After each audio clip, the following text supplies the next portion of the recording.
শুরুর আগে বলবা শুরু।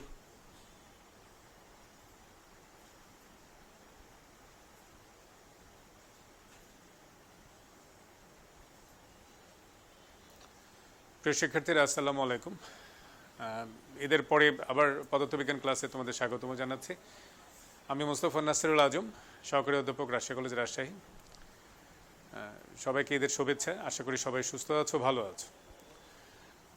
ঈদের আগে আমি যে ক্লাসটা নিয়েছিলাম সেই অধ্যায়টির নাম হচ্ছে, আমাদের দ্বিতীয় অধ্যায় পড়ছিলাম, দ্বিতীয় অধ্যায়ের দ্বিতীয় পত্রের নবম অধ্যায়। আমাদের চ্যাপ্টারের নাম ছিল হচ্ছে পরমাণু মডেল এবং নিউক্লিয় পদার্থবিজ্ঞান। তো আমরা এই চ্যাপ্টারের অবশিষ্ট অংশ আজকে আলোচনা করব। আমরা প্রথমে আজকে আলোচনা করব তেজস্ক্রিয়তা কি। বলা হচ্ছে যে তেজস্ক্রিয় মৌল থেকে স্বতঃস্ফূর্তভাবে তেজস্ক্রিয় মৌল নির্গমনের যে ঘটনা তাকে বলা হয় তেজস্ক্রিয়তা। অর্থাৎ কিছু মৌল আছে যেগুলো মানে কোনো তাপ, চাপ বা যে কোনো অবস্থা ছাড়াই স্বাভাবিকভাবে স্বতঃস্ফূর্তভাবে কি করে, তারা তেজস্ক্রিয় মৌল নির্গমন করে। তেজস্ক্রিয় মৌল বলতে আমরা কি বোঝাচ্ছি? তেজস্ক্রিয় মৌল বা তেজস্ক্রিয় রশ্মি বা তেজস্ক্রিয় কণা, সেইগুলো আমরা কি, সেগুলো হচ্ছে আমাদের আলফা কণা, বিটা কণা বা গামা কণা ইত্যাদি। তো এই ঘটনাকে বলা হয় তেজস্ক্রিয়তা। তেজস্ক্রিয়তার একক বেকারেল।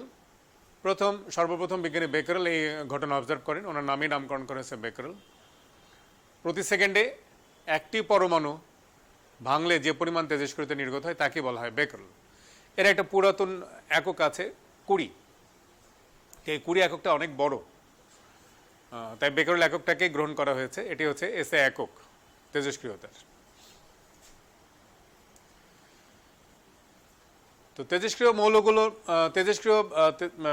তেজস্ক্রিয়তা থেকে যে রশ্মিগুলো বের হয় বা যে কণাগুলো নির্গত হয় সেগুলো আমরা আগে জেনেছি। সেগুলোকে আলফা কণা, বিটা কণা এবং গামা কণা বা গামা রশ্মি।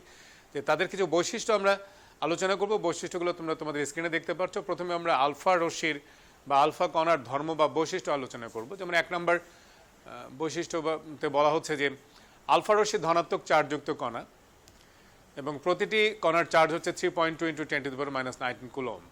তাহলে আলফা রশ্মি হচ্ছে ধনাত্মক চার্জযুক্ত কণা। এ রশ্মি তড়িৎ ক্ষেত্র ও চৌম্বক ক্ষেত্র দ্বারা বিচ্যুত হয়।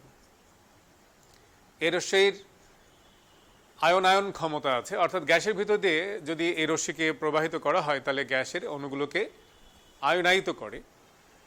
এ রশ্মির ভেদন ক্ষমতা কম। স্বাভাবিক চাপ ও তাপমাত্রায় কয়েক সেন্টিমিটার বায়ু ও ধাতুর খুব পাতলা পাত দ্বারা এর গতি থামিয়ে দেওয়া যায়।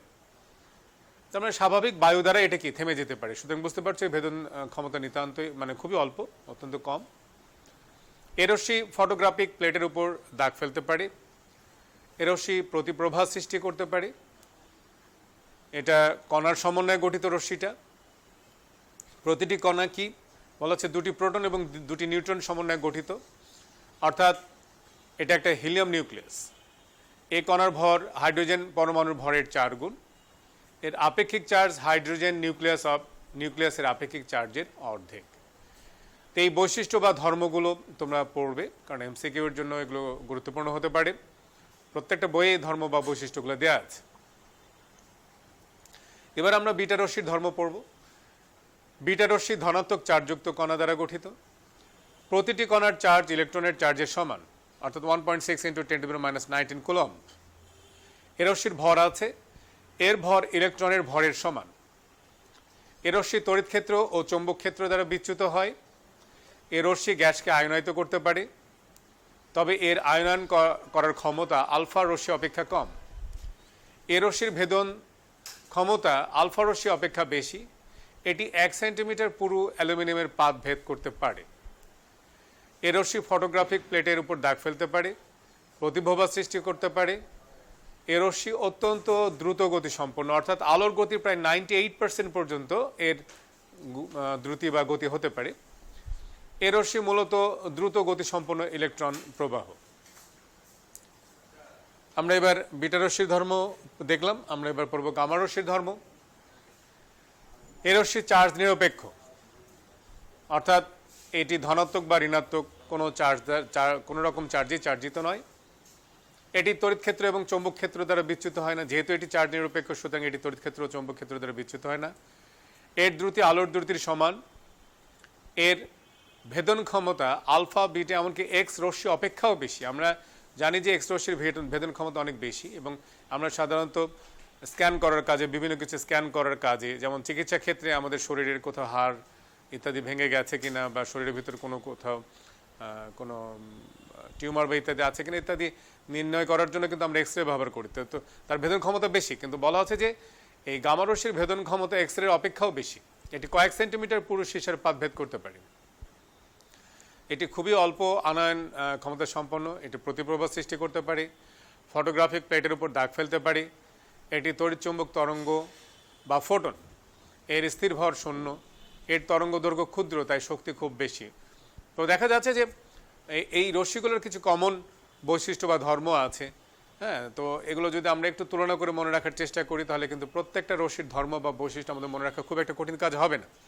অনেকগুলো মনে হলেও আসলে কিন্তু কিছু কমন বা ধর্ম বৈশিষ্ট্য বা আছে। তো কোনগুলো আনকমন সেগুলো আমাদের মনে রাখার চেষ্টা করলেই হবে। এগুলো মনে রাখার চেষ্টা করবে তোমরা। আমরা এবার পড়ব তেজস্ক্রিয় ক্ষয় সূত্র। বলা হচ্ছে যে তেজস্ক্রিয় পরমাণুর ভাঙ্গনের হার ওই সময় উপস্থিত অক্ষত পরমাণুর সংখ্যার সমানুপাতিক। আমি আবারও বলছি, তেজস্ক্রিয় পরমাণুর ভাঙ্গনের হার ওই সময় উপস্থিত অক্ষত পরমাণুর সংখ্যার সমানুপাতিক।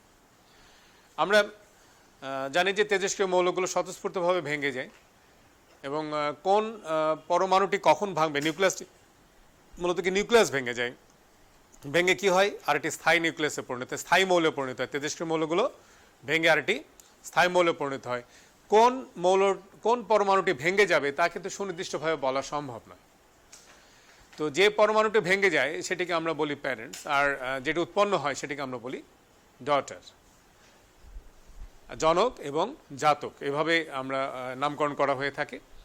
তো যাই হোক আর কি, সেক্ষেত্রে আমরা এখানে ব্যাখ্যাতে আমরা দেখছি যে বলা হচ্ছে যে ধরে নিই কোনো এক সময় গণনা শুরু করা হলো, গণনা শুরুর মুহূর্তে যখন t = 0, তখন তেজস্ক্রিয় কোনো মৌলের অক্ষত পরমাণুর সংখ্যা ছিল n0।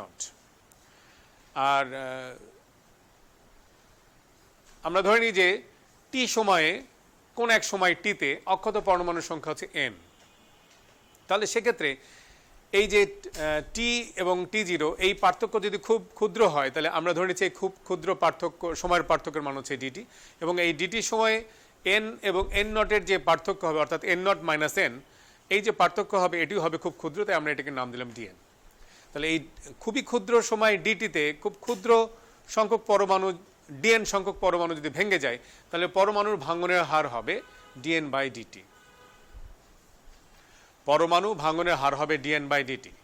তাহলে উপরে যে আমরা ক্ষয়সূত্র পড়লাম, যেখানে কি বলা হচ্ছে, কোনো তেজস্ক্রিয় পরমাণুর ভাঙ্গনের হার ওই সময় উপস্থিত অক্ষত পরমাণুর সংখ্যার সমানুপাতিক। তাহলে আমরা বলতে পারি যে পরমাণু ভাঙ্গনের হার dt of n proportional to t সময় অক্ষত পরমাণুর সংখ্যা কত, ক্যাপিটাল N, সুতরাং প্রপোর্শনাল টু n। তবে এখানে খেয়াল করো শিক্ষার্থীরা, তোমাদের স্ক্রিনে আমরা যখন লিখলাম ভাঙ্গনের হার তখন ddt of n অর্থাৎ dn/dt, কিন্তু যখন আমরা এটা একদম সমীকরণ লিখছি তখন মাইনাস চিহ্ন ব্যবহার করছি। আসলে dn/dt এটি কি, এটি কিন্তু পরমাণুর সংখ্যার পার্থক্যের হার বোঝানো হয়। এখন এই পার্থক্যের হার মানে কি, dn/dt এটি ধনাত্মক হতে পারে, ঋণাত্মক হতে পারে। ধনাত্মক যদি হয়, মানে যদি বৃদ্ধি পায়, তাহলে আমরা প্লাস ব্যবহার করতাম। কিন্তু আমরা জানি যে আসলে তেজস্ক্রিয় মৌল ভেঙে যে তাদের সংখ্যা কমে যায়, সুতরাং কি এখানে ভাঙ্গনের হার বোঝানো হচ্ছে, মানে কমার হার। এই জন্য আমরা কি করলাম, একটা ঋণাত্মক চিহ্ন আমরা সামনে ব্যবহার করেছি। তোমরা পরের লাইনে সেটি দেখতে পাচ্ছ, যেহেতু সময় অতিবাহিত হওয়ার সাথে সাথে পদার্থের পরমাণুর সংখ্যা কমে যায়, তাই ঋণাত্মক চিহ্ন ব্যবহার করা হয়েছে। অর্থাৎ dn/dt এটি যদি শুধু ব্যবহার করা হতো, তাহলে এটি পরিবর্তনের হার বা পার্থক্যের হার বোঝাতো। সেক্ষেত্রে এটি বৃদ্ধির হারও হতে পারতো বা কমার হারও হতে পারতো। কিন্তু যেহেতু আমরা চাচ্ছি যে এটি ভাঙ্গনের হার বা হ্রাসের হার, সুতরাং আমরা সামনে একটি ঋণাত্মক চিহ্ন ব্যবহার করেছি। তাহলে আমরা সে অনুসারে লিখতে পারি ddt of n = -λn। এখানে ল্যামডা একটি সমানুপাতিক ধ্রুবক, একে তেজস্ক্রিয় ক্ষয় ধ্রুবক বলা হয়।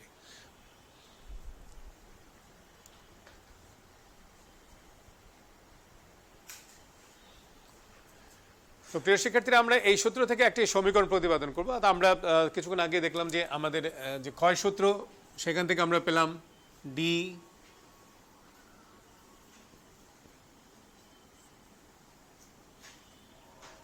সেখান থেকে আমরা লিখতে পারি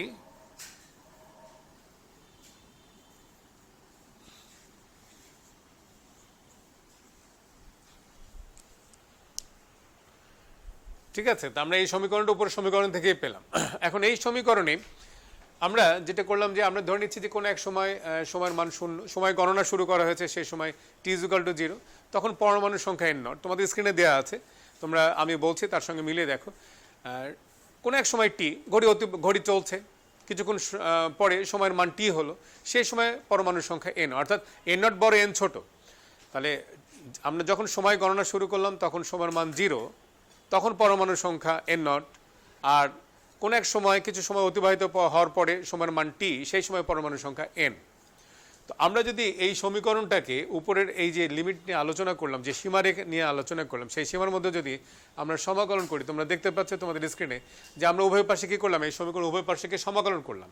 সেক্ষেত্রে সংখ্যার সীমা কি হবে n নট থেকে n, আর সময়ের সীমা কি হবে 0 থেকে টি। তো সুতরাং আমরা এক্ষেত্রে লিখতে পারি যে সমাকলন করার পর আমরা পেলাম এখান থেকে লন n নট থেকে n, সীমা আমরা বসিয়ে দিলাম। ডিটিকে সমাকলন করে আমরা পাবো টি, তার সীমা হবে 0 থেকে টি। আমরা এবার যদি লিমিটগুলো বসিয়ে দিই আমরা পাচ্ছি লন n মাইনাস লন n naught is equal to minus lambda t. আমরা পরের লাইনে পাচ্ছি, আমরা জানি যে লগ এর নিয়ম অনুসারে লন n by n naught is equal to minus lambda t. আমরা যদি এবার পরের লাইনে পাচ্ছি n by n naught is equal to exponential minus lambda t. সুতরাং আমরা পাচ্ছি n is equal to n naught exponential lambda t, অর্থাৎ মাইনাস ল্যামডা টি, অর্থাৎ এটি হচ্ছে আমাদের ক্ষয় সমীকরণ। তাহলে আমরা ক্ষয় সূত্র থেকে যে সমীকরণটি পেলাম এটিকে আমরা বলছি ক্ষয় সমীকরণ। প্রিয় শিক্ষার্থীরা, আমরা এবার পড়ব অর্ধায়ু। অর্ধায়ু কি? অর্ধায়ু অর্থাৎ কোনো তেজস্ক্রিয় মৌলের পরমাণুর সংখ্যা যে সময় অর্ধেকে পরিণত হয় সেই সময়কে ওই তেজস্ক্রিয় মৌলের অর্ধায়ু বলে। আমরা আবারও বলছি যে কোনো তেজস্ক্রিয় মৌলের পরমাণুর সংখ্যা যে সময় অর্ধেকে পরিণত হয়, অর্থাৎ তেজস্ক্রিয় মৌল তো ভাঙতে থাকে, তাই না, এগুলোকে ভেঙে যায়, প্রতিনিয়ত ভেঙে যায়, ভেঙে ভেঙে কি হয়, এর পরিমাণ বা সংখ্যা কমে যায়। তাহলে কোনো এক সময়ে কোনো একটা একখণ্ড মৌলেতে যতগুলো পরমাণু থাকে সেই পরমাণুর সংখ্যা অর্ধেক হতে যে সময় লাগে তাকে আমরা বলি অর্ধায়ু, ওই মৌলের অর্ধায়ু। একে টি সাবস্ক্রিপ্ট হাফ দ্বারা প্রকাশ করা হয়। তো তোমরা স্ক্রিনে দেখতে পাচ্ছ যে এখানে আমরা এই যে সমীকরণ n is equal to n naught exponential inverse lambda t, তাহলে সেক্ষেত্রে আমরা যদি এখানেই t is equal to t half বসাই, অর্থাৎ সমান মান যদি কি টি হাফ বসাই, তখন এর সঙ্গে n এর মান কি হবে n নট বাই 2। এই মানগুলো বসালেই আমরা কিন্তু এখান থেকে যে সমীকরণ পাচ্ছি, তোমরা তোমাদের স্ক্রিনে দেখতে পাচ্ছ যে আমরা পর্যায়ক্রমে এর প্রতিপাদন করে আমরা সর্বশেষে পাচ্ছি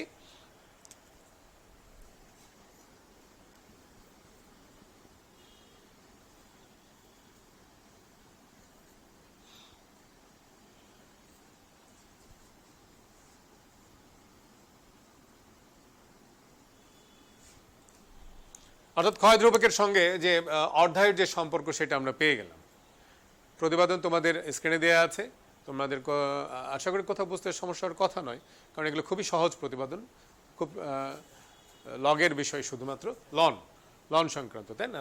তাহলে আমরা t half is equal to লন 2 by lambda is equal to 0.693 lambda, অর্থাৎ আমরা বলতে পারি যে অর্ধায়ু অবক্ষয় ধ্রুবকের ব্যস্তানুপাতিক। কারণ কি ব্যস্তানুপাতিক কেন? এটা লন 2 একটা কি কনস্ট্যান্ট ভ্যালু, একটা ধ্রুবমান, 0.693 বা লন 2 হচ্ছে ধ্রুবমান। তাহলে সেক্ষেত্রে টি হাফ অর্থাৎ অর্ধায়ু কি হচ্ছে, ক্ষয় ধ্রুবকের ব্যস্তানুপাতিক হচ্ছে।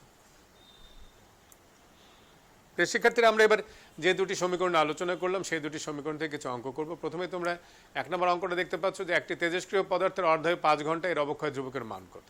খুব সহজ একটি অঙ্ক, এই যে আমাদের সমীকরণ দেওয়া আছে, তাই না, আমরা এই সমীকরণটা নিতে পারি। তাহলে আমরা যদি 1 নম্বর অঙ্কের জন্য আমরা এই সমীকরণটা ব্যবহার করলাম, এখানে দেওয়া আছে কি অর্ধায়ুর মান হচ্ছে 5 আওয়ার, এখানে টি হাফ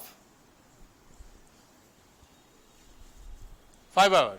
তো সুতরাং আমরা এখান থেকে আমাদের ক্ষয় ধ্রুবক বের করতে বলা হয়েছে, ল্যামডা ইজ ইকুয়াল টু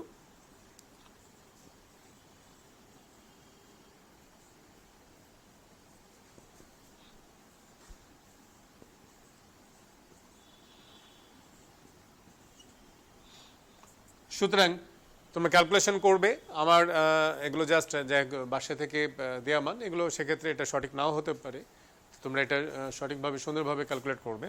তো আমাদের এখানে মান আসতে পারে এরকম 3.85।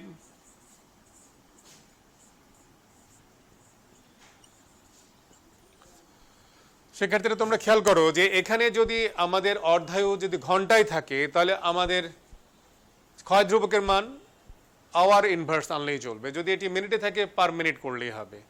যদি এটি সেকেন্ড থাকে পার সেকেন্ড, যদি ইয়ার থাকে পার ইয়ার, এর কোনোটাকেই সেকেন্ড করার কোনো প্রয়োজন নেই। অর্থাৎ কি, কারো অর্ধায়ু যদি 5 বছর হতো, 5 ইয়ার, তাহলে সেই ইয়ার একে ঘন্টা, তারপর মিনিট, তারপর সেকেন্ড ইত্যাদিতে কনভার্ট করার কোনো প্রয়োজন নেই। যেটা থাকবে সে অনুসারে আমরা কি আমাদের ক্ষয় ধ্রুবকের মান বের করে দেব। এবার দেয়া আছে একটি পদার্থের অবক্ষয় ধ্রুবকের মান 0.00385 পার সেকেন্ড। এর অর্ধায়ু কত? আমার মনে হয় যে খুব সহজ অঙ্ক, একই অঙ্ক, তোমরা বুঝতে পারছো। এবার কি দেওয়া আছে? এবার ক্ষয় ধ্রুবক অর্থাৎ ল্যামডা দেওয়া আছে, টি হাফ বের করতে হবে। অর্থাৎ এই অঙ্ক একই সূত্রে আমরা কি করবো, সিম্পলি আমরা ল্যামডার মানটা বসিয়ে দিব। এখানে তোমরা বুঝতে পারছো ল্যামডার মান আছে পার সেকেন্ড, সুতরাং অর্ধায়ুটা কি হবে, সেকেন্ডে নির্ণয় হবে।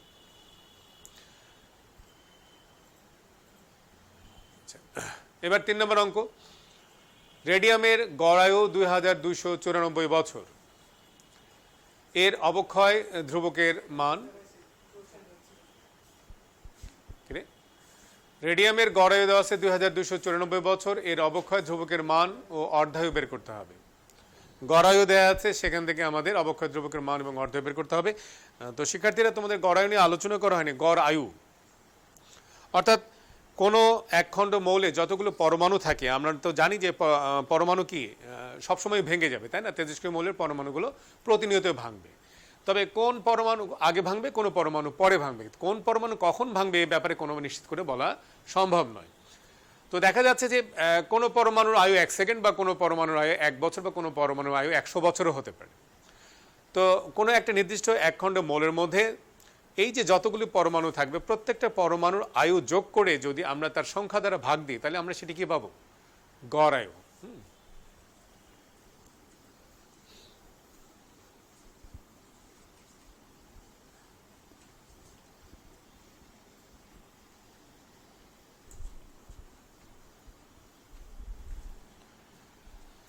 তাহলে শিক্ষার্থীরা, এখানে গড় আয়ু টাও, গড় আয়ুকে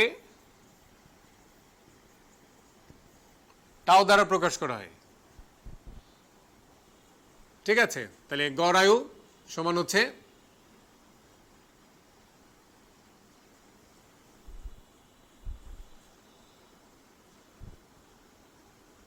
প্রথম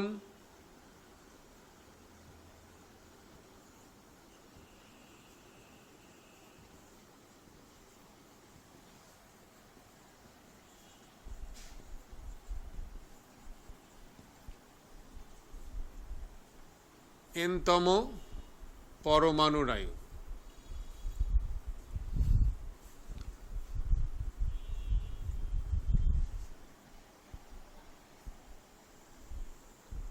ডিভাইড বাই n। আমরা এইভাবে গড় আয়ু নির্ণয় করে থাকি।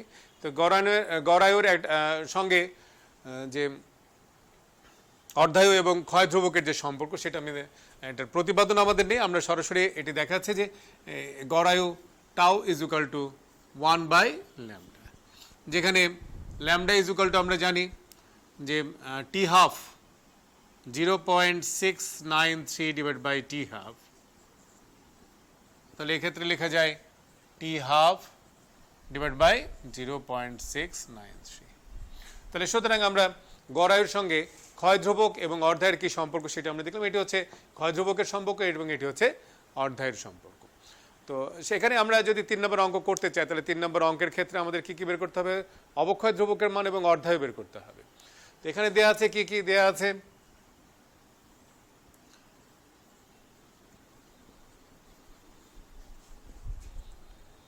গড় আয়ু টাও 2294।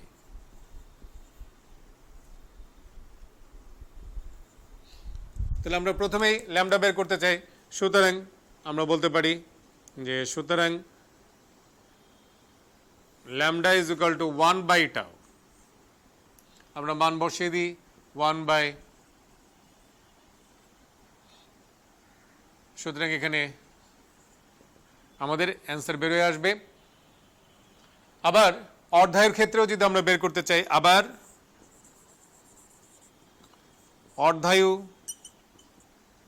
টি হাফ ইজ ইকুয়াল টু, আমরা সরাসরি টাউ দিয়েও বের করতে পারি কিংবা কি ল্যামডা দিয়েও বের করতে পারি, কারণ আমাদের কাছে টাউ আছে এবং প্রথম অঙ্কটার প্রথম অংশ থেকে আমরা কি ল্যামডাও পেয়ে যাচ্ছি, যে কোনোটাই ব্যবহার করতে পারি। তাহলে আমরা টি হাফ সমান সমান 0.693 এটা ব্যবহার করতে পারি, কিংবা টি হাফ সমান সমান টাউ ইন্টু 0.693 এটাও ব্যবহার করতে পারি। তো আমাদের কাছে যেহেতু টাউ আছে, আমরা টাউ দিয়ে ব্যবহার করি ইন্টু 0.693। তাহলে সমান সমান এখানে 2294। তো প্রিয় শিক্ষার্থীরা, তোমরা বাসায় ক্যালকুলেট করে, নিজেদের মতন করে ক্যালকুলেট করে তোমরা এই উত্তর দুটি বের করবে এবং যে স্ক্রিনে যে উত্তরগুলো দেওয়া আছে তার সঙ্গে মিলিয়ে দেখবে। আচ্ছা, এবার আমরা 4 নম্বর অঙ্কটি দেখব, যে এক খণ্ড রেডিয়াম 4000 বছর তেজস্ক্রিয় বিকিরণ নিঃসরণ করে 1/5 পরিণত হয়, রেডিয়ামের অবক্ষয় ধ্রুবক নির্ণয় কর। এখানে অবক্ষয় ধ্রুবক নির্ণয় করতে বলা হয়েছে এবং সেক্ষেত্রে তেজস্ক্রিয় বিকিরণ সময় দেওয়া আছে 4000 বছরে, এটি 1/5 পরিণত হয়।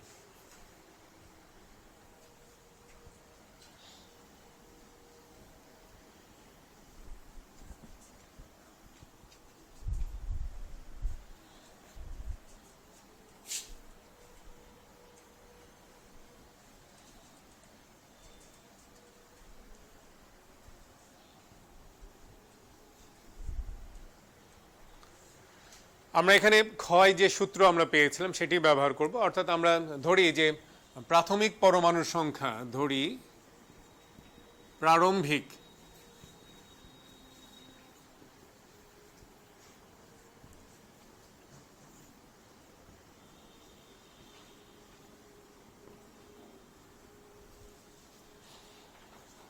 তাহলে 4000 বছর পর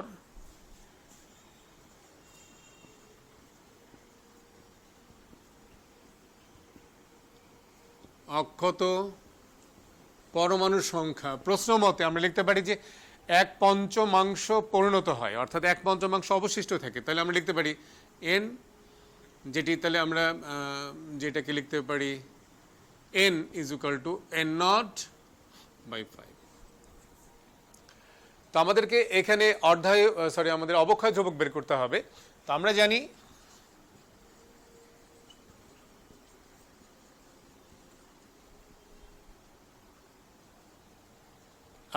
এখানে যে সূত্র আমরা জানি যে En ইজ ইকুয়াল টু, তাহলে আমাদের এখানে n এর মান হচ্ছে n0/5,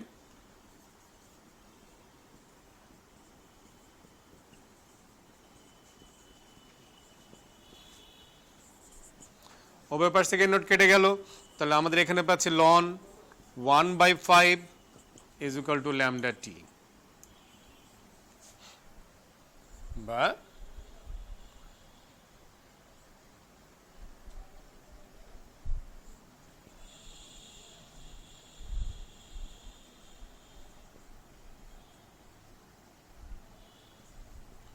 টি এর মান হচ্ছে 4000।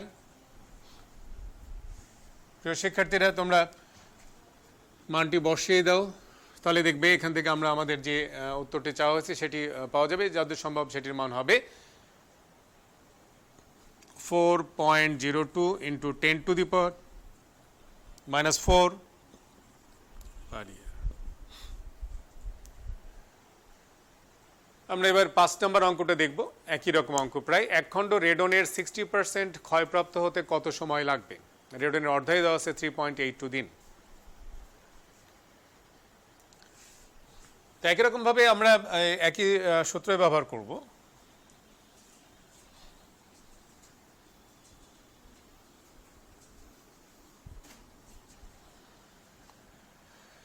এখানে সময় বের করতে বলা হয়েছে যে এক খণ্ড রেডনের 60% ক্ষয়প্রাপ্ত হতে কত সময় লাগবে। তো আমরা ধরে নিচ্ছি যে প্রারম্ভিক পরমাণুর সংখ্যা n0, আর টি সময় পর অক্ষত পরমাণু সংখ্যা 60% ক্ষয়প্রাপ্ত হবে, তাহলে অক্ষত থাকবে কত? 40%। সুতরাং এখানে হবে এন নটের 40%, যেটা হচ্ছে 0.4 এন নট। তাহলে আমরা এটা পেলাম। এখন আমাদের এখানে কি কি দেয়া আছে? এখানে দেয়া আছে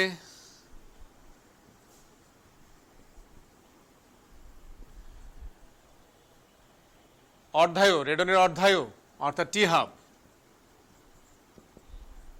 3.82 দিন।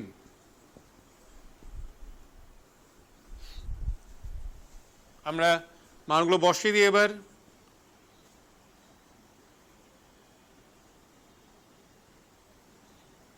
এন এর মান আমাদের পাচ্ছে 0.4 এন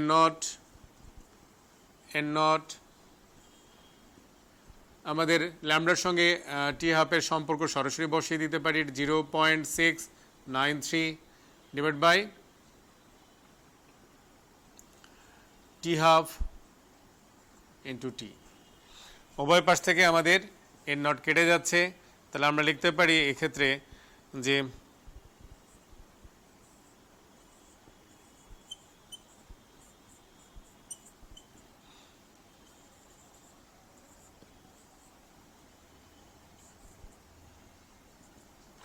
এখান থেকেই আমরা টি হাফের মানটা যদি বসিয়ে দিই আমরা টি পেয়ে যাব, অর্থাৎ সেক্ষেত্রে টি ইজ ইকুয়াল টু লন 0.4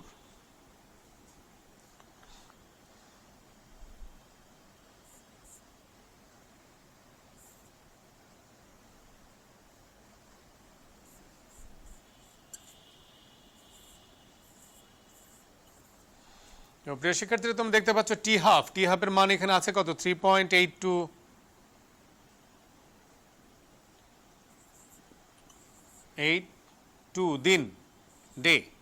সুতরাং এখানে আমরা ক্যালকুলেটরে তোমরা ক্যালকুলেশন করো, ক্যালকুলেশনে লন 4 এর মান বের করো, লন 0.4 এর মান বের করে এগুলোতে গুণ ভাগ করে দেখবা যে যেটা অ্যান্সার আসবে সেটা দিনে আসবে, কারণ এখানে আমাদের অর্ধায়ের মান দেওয়া আছে কিসে? ডে। সুতরাং এখানে আমাদের সময় মানটাও দিনে বের আসবে, সেক্ষেত্রে উত্তরটা এরকমই হওয়ার সম্ভাবনা আছে, 5.06 ডে।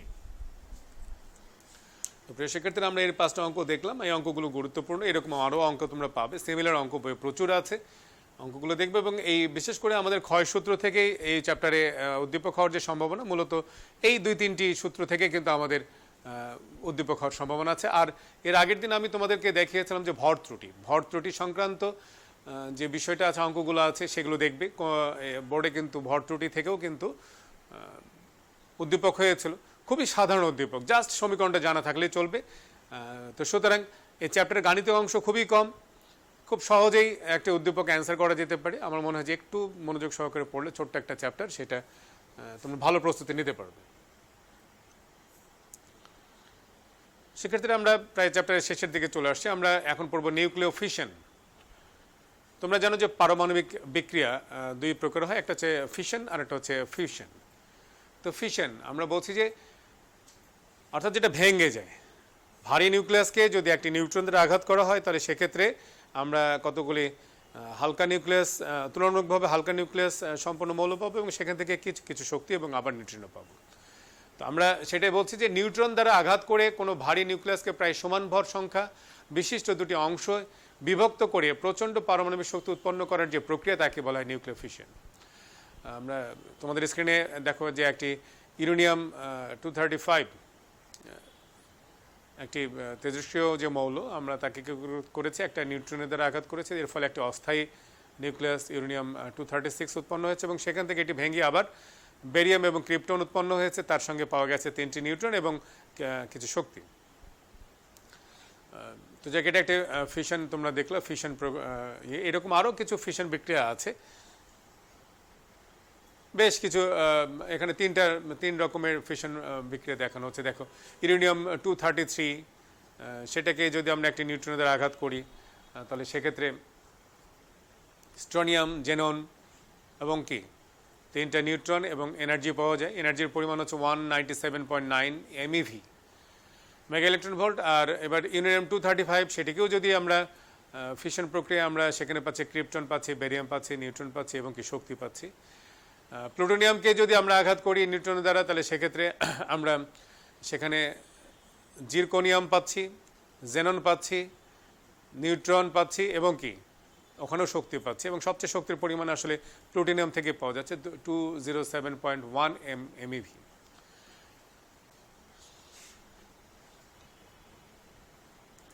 শিক্ষার্থী তোমরা দেখছো যে আসলে ফিশনে কি প্রথমে একটি মাত্র ভারী নিউক্লিয়াসকে আঘাত করা হচ্ছে, সেখান থেকে এটি দুটিতে পরিণত হয়েছে এবং সেখান থেকে আবার কি তিনটে নিউট্রন পাওয়া যায়, তিনটে নিউট্রন যে আবার তিনটে নিউক্লিয়াসকে আঘাত করে আবার সেখান থেকে প্রত্যেকটা সংঘর্ষ থেকে তিনটা করে নিউট্রনও পাওয়া যায় এবং কি আবার এনার্জি পাওয়া যায়। অর্থাৎ এই প্রক্রিয়া একটি শৃঙ্খলা মেনে কাজ করে, একটা শৃঙ্খলের মতন এগিয়ে চলে এবং কি এটি না থামালে এটি মানে নিজে থেকে আর থামবে না, এটি স্বতঃস্ফূর্তভাবে চলতে থাকবে। এই ধরনের বিক্রিয়াকে আমরা কি বলি, চেইন বিক্রিয়া বলি, তাই না? তাহলে এই যে আপনা আপনি মানে একবার শুরু করে দিলে এটা কি চলতে থাকে, আপনা আপনি চলতে থাকে, একে না থামানো পর্যন্ত, নিয়ন্ত্রণ না করা পর্যন্ত। এই ধরনের বিক্রিয়াকে আমরা চেইন বিক্রিয়া বলি এবং এই ফিশনে এই চেইন বিক্রিয়াটি সংঘটিত হয়। তোমরা দেখতে পাচ্ছ যে কীভাবে ফিশন সংঘটিত হয়। তো আমরা এবার একটি অ্যানিমেশন দেখব। অ্যানিমেশনে হয়তো তোমাদের ফিশন থেকে কিছু ধারণা পরিষ্কার হতে পারে। ঘুরে না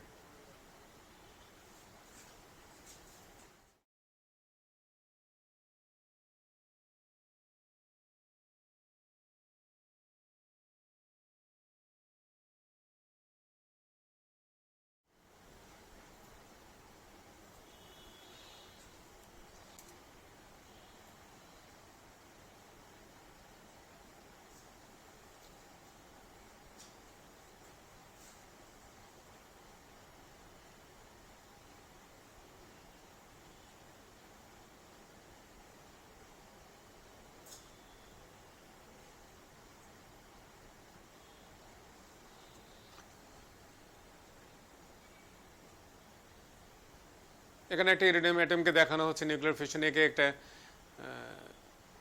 নিউক্লিয়ার বিম দ্বারা আঘাত করা, নিউট্রন বিম দ্বারা আঘাত করা হলো, অর্থাৎ প্রচুর পরিমাণে নিউট্রন দিয়ে আঘাত করা হলো। এর ফলে কি হলো, এটি দুটি আলাদা আলাদা অংশে বিভক্ত হলো। কিন্তু দেখা যাচ্ছে যে প্রাথমিক যে খেয়াল করো এখানে আসলে দাড়িপাল্লা দিয়ে যেটা বোঝানো হচ্ছে যে ভারী নিউক্লিয়াসটাকে আঘাত করা হয়েছিল, আঘাতের পূর্বে তার যে মাস ছিল আর আঘাত করার পরে যে দুটি অংশে বিভক্ত হলে তাদের যে সম্মিলিত যে ভর সেটি কিন্তু কম।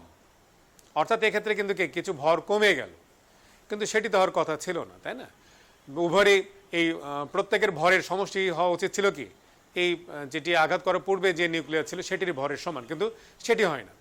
কি হলো, তাহলে যে প্রারম্ভিক নিউক্লিয়াস ছিল তার যে ভর অপেক্ষা যে সম্মিলিত নিউক্লিয়াসের ভর কম হলো।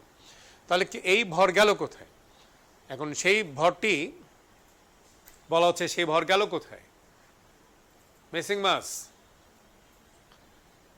আইনস্টাইন সেই বিখ্যাত সূত্র অনুসারে আমরা বলতে পারি এই ভরই কি হয়েছে, শক্তিতে রূপান্তর হয়েছে। কোন সূত্র অনুসারে আমরা সে শক্তির পরিমাণ জানতে পারি? E=mc²। কিসে রূপান্তরিত হয়? এটাই হয় হিট এনার্জি, অর্থাৎ এটি তাপশক্তিতে রূপান্তরিত হয়। এবং এই খেয়াল করো, এই যে নিউক্লিয়াসকে আঘাত করালো সেখান থেকে নিউট্রনও পাওয়া গেল, তারা যে আবার আঘাত করলো আবার আলাদা হয়ে গেল, আবার নিউট্রনও পাওয়া গেল, অর্থাৎ চেন বিক্রিয়া শুরু হলো। এবং এই চেন বিক্রিয়াকে যদি নিয়ন্ত্রণ না করা হয় তাহলে কি হবে, বা নিয়ন্ত্রণ করা না যায় তাহলে সেটি ভয়ঙ্কর দুর্ঘটনা ঘটবে। সেটি বোঝানো হচ্ছে যে এটি অনেক বেশি তাপ উৎপন্ন হবে, যেটি নিয়ন্ত্রণের বাইরে চলে যাবে এবং সেক্ষেত্রে এটি ভয়ঙ্কর দুর্ঘটনা ঘটবে। এবং পারমাণবিক চুল্লিগুলোতে তো আমরা কি হয়, পারমাণবিক চুল্লিগুলোতে আমরা বিদ্যুৎ উৎপাদন করি, কিন্তু এই ফিশন প্রক্রিয়াতে এবং সেখানে নিয়ন্ত্রণের বাইরে চলে গেলে ভয়াবহ দুর্ঘটনা ঘটতে পারে। এই দুর্ঘটনাকে মানে যেন না ঘটে এবং তাকে নিয়ন্ত্রণ করা যায়, এই জন্য পারমাণবিক চুল্লিগুলিতে কিছু হয় কন্ট্রোল রড ব্যবহার করা হয়, বোরন এই জাতীয় পদার্থ, অর্থাৎ যারা কি নিউট্রনকে শোষণ করতে পারে। তাহলে এই যে নিউক্লিয়ার চেইন রিঅ্যাকশনে যে নিউট্রনগুলো উৎপন্ন হচ্ছে সেগুলোকে যদি শোষণ করে তাহলে উৎপন্ন নিউট্রনের সংখ্যা কম থাকবে, নিয়ন্ত্রণে থাকবে এবং সেক্ষেত্রে ফিশনের পরিমাণ কম হবে। এভাবে নিয়ন্ত্রণ করা হয় পারমাণবিক চুল্লিগুলোতে, এভাবেই ফিশন প্রক্রিয়াকে নিয়ন্ত্রণ করা হয়।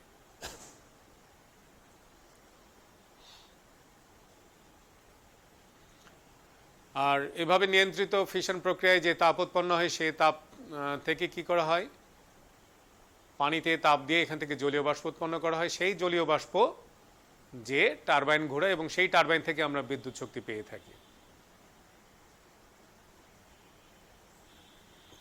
এভাবে পারমাণবিক চুল্লিতে ফিশন প্রক্রিয়ায় বিদ্যুৎ উৎপাদন হয়। তো প্রিয় শিক্ষার্থী, জানো যে আমাদের বাংলাদেশেও আমরা একটি পারমাণবিক চুল্লি স্থাপন করতে যাচ্ছে বর্তমান সরকার, একটি যুগান্তকারী একটি পদক্ষেপ।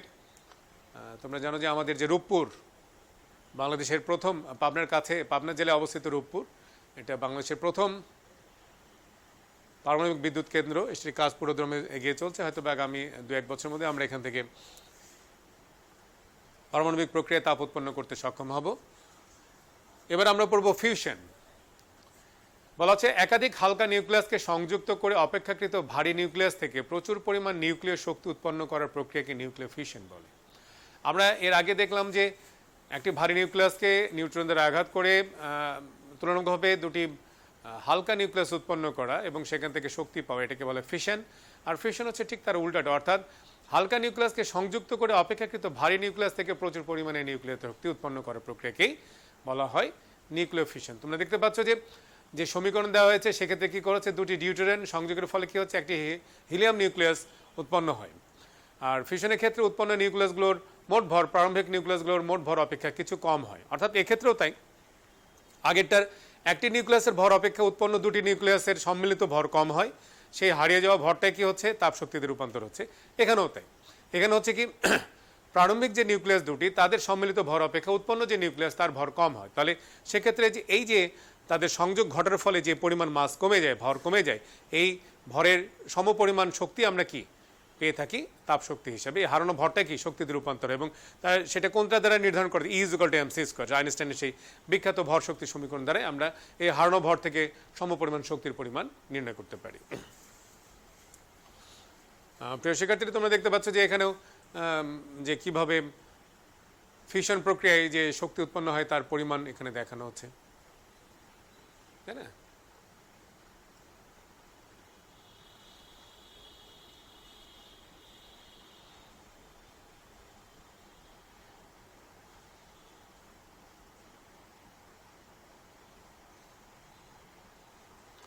তো প্রিয় শিক্ষার্থীরা, আমাদের এই ছিল আজকের আলোচনার বিষয়। আমাদের এই অধ্যায়ে যে আলোচনা, মোটামুটি এটি ছোট্ট একটা অধ্যায়। এই আলোচনার সব কিছু আমরা বিষয়গুলো আলোচনা করেছি। মূলত এই অধ্যায়ের আজকে যে বিষয়গুলো আলোচনা করলাম এগুলো বেশি গুরুত্বপূর্ণ, এগুলো তোমরা মনোযোগ সহকারে পড়বে, বাসায় চর্চা করবে। আর আবার তোমাদেরকে সামনে অন্য কোনো একটা অধ্যায় নিয়ে আবার দেখা হবে তোমাদের সঙ্গে। ততদিন পর্যন্ত সবাইকে বিদায় জানাচ্ছি, সবারই সুস্বাস্থ্য কামনা করছি। আল্লাহ হাফেজ।